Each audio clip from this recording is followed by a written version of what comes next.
Esta noche, otra vuelta de tuerca. Primera parte.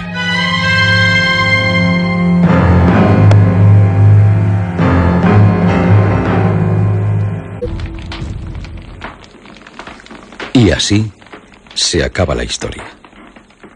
La historia de una aparición. Una aparición que sobrecogió a un niño que dormía en el mismo cuarto que su madre. La despertó aterrorizado. Pero la madre no pudo ahuyentar el terror de su hijo, porque ella también vio la misma visión. Y se espantó igual que él. Oh, por favor, señor mío. Nos ha dejado usted atónitos. ¡Qué historia más horrible! Sí, cierto. Lo es. En esta vieja mansión, en vísperas de Navidad, y ocurrió en un lugar como este. ¡Qué escalofrío siento pese al fuego de la chimenea! Es el único caso que conozco que las fuerzas del más allá hayan visitado a un niño. Pobrecita criatura. No debería haberla usted contado. Pero, ¿sabe alguna más? ¿Así tan aterradora? Mi amigo Douglas había escuchado también interesado lo que nos había contado uno de los presentes en la velada. Supe observándole que él también tenía algo que relatarnos. ¿Es que usted piensa contarnos una historia, señor Douglas?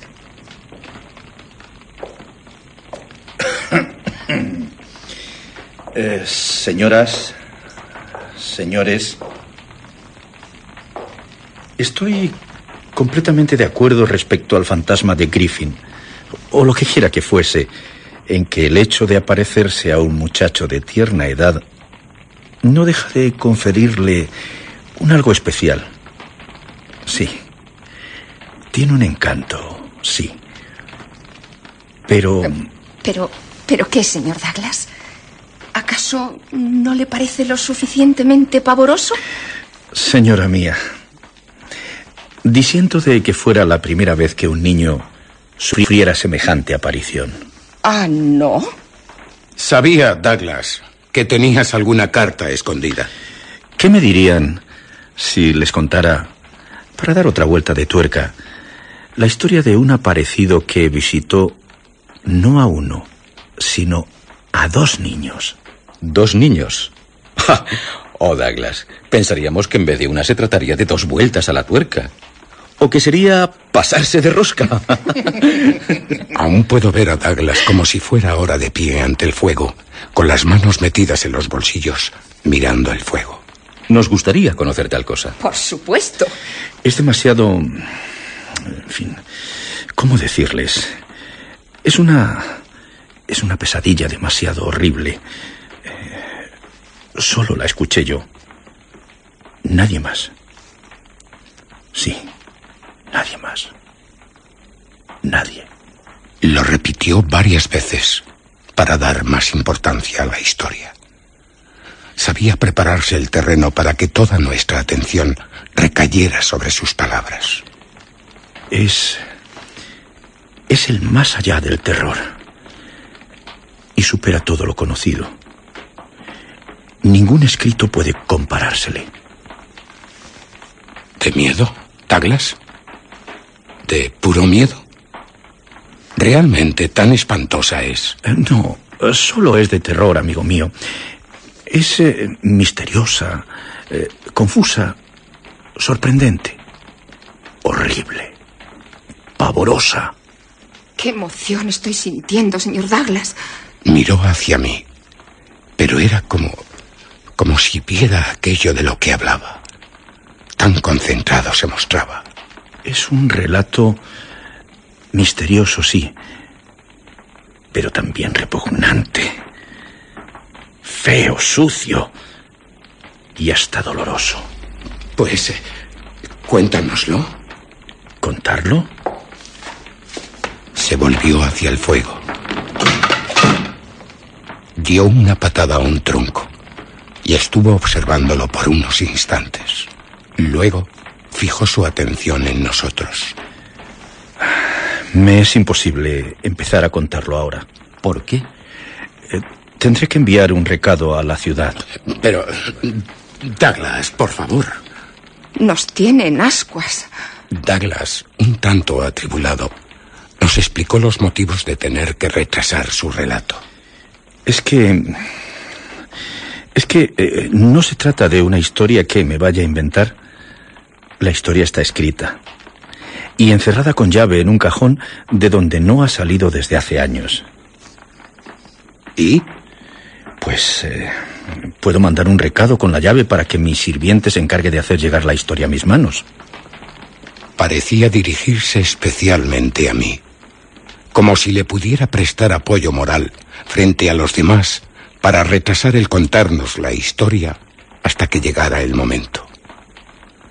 Había roto una gruesa capa de hielo, fruto de muchos inviernos. Sus razones habría tenido para tan largo silencio. El resto de la concurrencia se lamentó del aplazamiento, pero a mí me atrajeron sus escrúpulos y su miedo. Me tenía fascinado. Después de pedirle que mandara por el manuscrito cuanto antes, quise saber si era él mismo el protagonista de la historia que nos iba a contar. ¿Yo? ¿Sí? ¿Tú? No. No fui yo, gracias a Dios. ¿Y el escrito? ¿Es tuyo? Porque si presenciaste los hechos, bueno, habrás anotado tus impresiones, digo yo. No. Solo me queda una impresión. La llevo aquí, en el corazón, amigo mío. Aquí me quedó grabada. Nunca la olvidaré. Entonces, ¿el manuscrito es de una mujer? ¿Una mujer? Sí. Una mujer que falleció hace 20 años. Antes de morir me envió el manuscrito. Está escrito con tinta vieja, con bella caligrafía. ¿Se puede saber quién era esa mujer? Era una persona encantadora, pero 10 años mayor que yo. Se trataba de la institutriz de mi hermano mayor. Era la mujer más agradable que he conocido en su profesión. Hubiera merecido otra cosa. Yo estaba por aquel entonces estudiando en Cambridge, en el Trinity College, y la conocí al regresar a casa durante las vacaciones de verano, al final del segundo año de mis estudios. Aquel año fue algo más que eso. Fue un hermoso verano.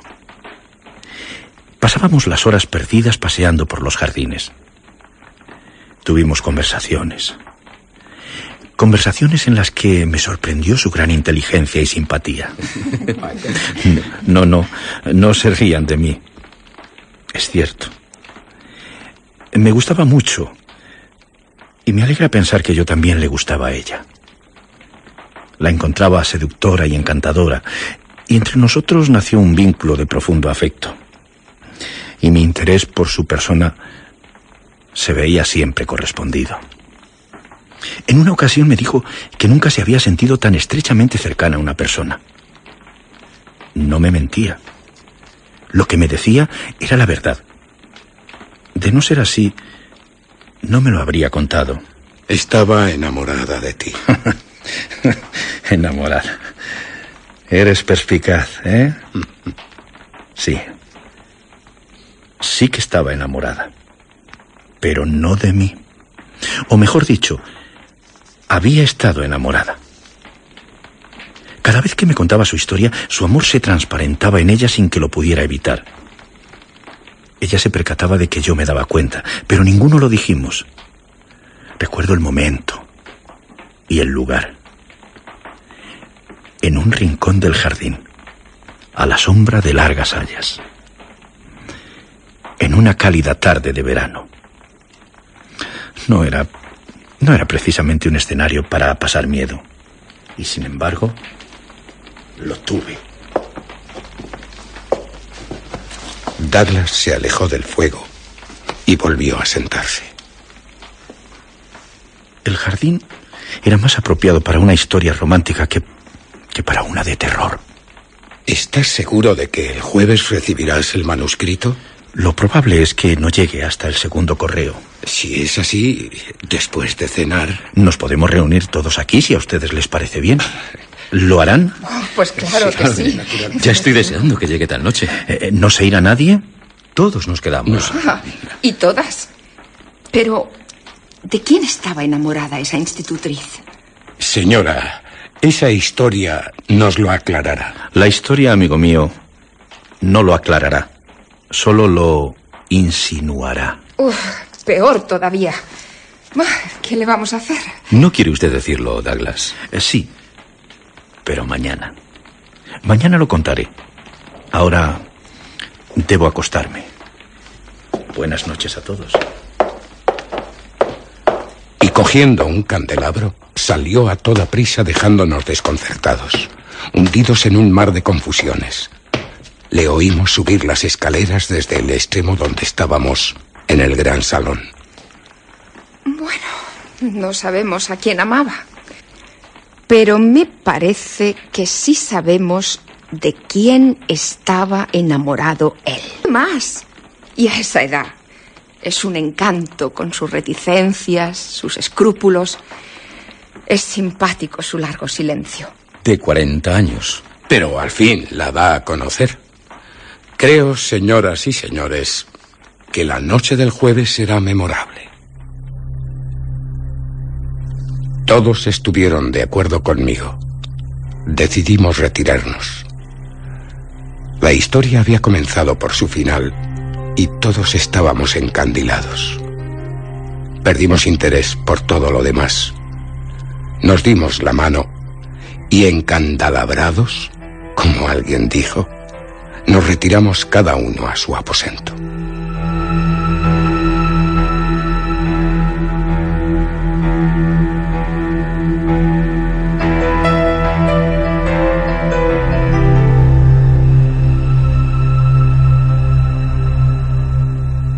Al día siguiente me enteré de que la carta con la llave había salido en el primer correo hacia la residencia de Douglas, en Londres.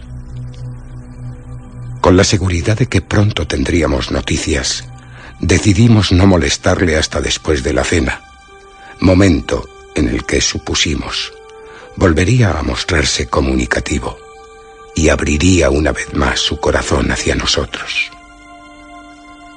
Y allí lo teníamos, sentado de nuevo junto al fuego ante nosotros, como en la noche anterior. Al parecer, la historia que había prometido leernos requería para su correcta comprensión unas cuantas palabras que la prolongaran. Debo decir que el relato que presentaré es una copia exacta, hecha por mi propia mano, mucho tiempo después del manuscrito. El pobre Douglas, antes de su muerte, pues la veía venir, me entregó el manuscrito que le llegara el tercero de aquellos días, y que en aquel mismo lugar, y entre mucha expectación, comenzó a leer a nuestro pequeño círculo la noche del cuarto día. Las señoras, a punto de partir, y que habían dicho que se quedarían, gracias a Dios no se quedaron. Se fueron debido a ciertos compromisos ineludibles, muertas de curiosidad por conocer los detalles de tan intrigante historia. El auditorio, así más reducido y por lo tanto más selecto, cerrándose en torno a Douglas, sentado junto a la chimenea. La historia, tal como les adelanté, comienza en un momento bastante avanzado de la vida de mi amiga, por lo que es preciso que antes les ponga en antecedentes. Mi amiga era la más joven de las 7 hijas de un pobre vicario de aldea. Tuvo su primer empleo en una escuela a los 20 años. Pero iría apresuradamente a Londres para responder en persona a un anuncio que ya le había procurado una breve correspondencia con el anunciante. Así que, un buen día, se presentó en una noble mansión de Harley Street, en pleno corazón londinense. El caballero que la atendió era un joven elegante y atractivo. Su posible patrón resultaba ser un caballero en la flor de la vida, con un porte nunca visto, salvo en sueños o en novelas, para la aturdida jovencita de una parroquia de Hampshire. Guapo, osado, agradable, espontáneo, alegre, considerado. Inevitablemente la sorprendió su elegancia y liberalidad. Pero lo que más le afectó y le confirió el valor que más adelante demostraría fue que le planteara todo el asunto como una especie de favor por el que siempre merecería su agradecimiento. Ella se lo imaginaba rico, pero terriblemente extravagante. Lo veía en medio del brillo del gran mundo, de las buenas maneras, de las ropas costosas, con encantadores modales para las damas. Vivía en una amplia residencia repleta de trofeos de caza y recuerdos de innumerables viajes. Pero no era allí donde ella habría de desempeñar su trabajo, sino en una mansión, una villa campestre que la familia tenía en el condado de Essex. Le dijo: tengo bajo mi tutela a 2 pequeños sobrinos, hijos de uno de mis hermanos, el menor, que he perdido hace 2 años. Era militar. Murió, y también su esposa, en la India. La verdad es que estos niños, que una extraña casualidad ha puesto en mis manos, me son una pesada carga. Solteros, sin la debida experiencia ni paciencia de ninguna clase. Es para mí muy difícil el educarlos. Le comprendo. Gracias. La verdad es que siento hacia ellos un gran cariño, por lo que estoy dispuesto a procurarles cuanto les haga falta, pero a la vez siento el peso de la obligación que ha recaído en mí. Decidí que el mejor lugar para mis sobrinos era mi residencia en el campo, y allí los envié, acompañados de personas que mejor pudieran servirlos e instruirlos. Me he desprendido en beneficio de los niños de mis propios sirvientes para que los atiendan. Yo mismo me he desplazado con frecuencia a mi casa de Essex para supervisar su educación. Pero desgraciadamente soy un hombre muy ocupado. Lo embarazoso del asunto es que los niños prácticamente no tienen otros parientes. Los he instalado en Bly, un lugar saludable y seguro, poniendo al frente de la casa, aunque solo de la planta baja, una excelente mujer, la señora Grouse. Está al servicio de la familia desde hace muchos años. Al no tener hijos propios, siente hacia mis sobrinos un extraordinario afecto. Hay además otras muchas personas de servicio, pero la nueva institutriz tendrá la máxima autoridad.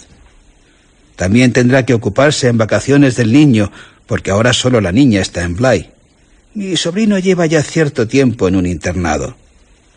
Es la suya una edad muy tierna, pero ¿qué puedo hacer en estas circunstancias? En época de vacaciones regresa a la mansión. Llegará de un día a otro. Al principio tuvieron una señorita que, por desgracia, perdieron. Se portó maravillosamente con ellos. Era una persona respetabilísima, hasta su muerte. Mis sobrinos la adoraban. Su muerte fue un imprevisto que no dejó otra solución que el internado para Miles. Desde entonces la señora Grouse ha hecho por Flora lo que ha podido en lo referente a modales y demás. Y hay un cocinero, una sirvienta, un viejo jardinero, 2 personas encargadas de la vaquería. Todos ellos personas respetables. Señor Douglas, ¿de qué murió la anterior institutriz? Siendo tan respetable... Todo se sabrá a su debido tiempo, amigo. No tengo por costumbre anticipar nada. Perdón, le pido disculpas. Creía que era precisamente eso lo que estaba haciendo. Douglas, de ocupar el lugar de la sucesora, lo primero que hubiera querido saber era si el trabajo ponía en peligro... ¿La propia vida? Ella quiso saberlo y lo supo. Mañana oirán lo que supo. Desde luego, en principio, la oferta la sorprendió porque era un poco rara. Ella era joven, inexperta, y además estaba nerviosa. Las perspectivas eran de serias obligaciones y poca compañía. Se pasó 2 días dudando si aceptar la oferta. Pero el salario excedía en mucho en sus posibilidades. Y en una segunda entrevista se armó de valor y aceptó. Supongo, por lo que se desprende de lo que has dicho, que la joven no pudo resistirse a los encantos del joven caballero. Él la sedujo y ella sucumbió. ¿Eso crees? Douglas se puso en pie. Se acercó al fuego y removió la leña con el pie, dándonos la espalda durante unos instantes. Después, mirándonos, dijo: Solamente lo vio 2 veces. Eso prueba, precisamente, la fuerza de su pasión. Sí, fue su pasión. Una pasión a la que otras no sucumbieron. Él le contó francamente todas las dificultades que para otras candidatas habían resultado prohibitivas, rechazando el trabajo. Sencillamente, se asustaron. Todo era demasiado extraño, demasiado misterioso. Y mucho más teniendo en cuenta una última condición. Usted bajo ningún pretexto y por ningún motivo debe molestarme. Usted tiene que hacerse cargo de todos los asuntos, de todos los problemas. Recibirá el dinero de mi abogado. ¿Me lo promete? Señor, yo... Responda. Sí, se lo prometo. Gracias, señorita. ¿Ya es usted la institutriz de mis sobrinos? El poder estrechar su mano hace que me sienta recompensada. Me agradece que aceptara el trabajo. Tan sonriente, tan amable. Mi sacrificio ya tiene una razón de ser. ¿Está usted seguro, señor Douglas, que esa fue únicamente la recompensa que recibió? Nunca volvió a verlo. Ajá. Douglas nos dejó de inmediato. A la noche siguiente, junto al rincón de la chimenea, Douglas abrió las tapas de un viejo álbum de cantos dorados de color rojo. ¿Qué título le da a la historia? No tiene título. Pues yo sí le he puesto uno. Douglas, sin prestarme atención, comenzó a leer con voz hermosa y clara lo que podía ser una transcripción oral de la bella caligrafía de la autora.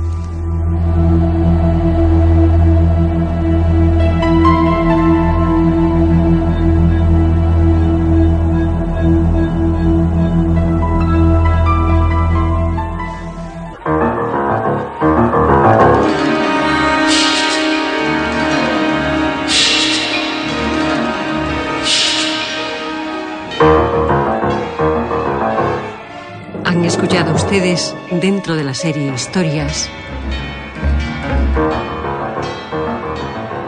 Otra vuelta de tuerca, primera parte.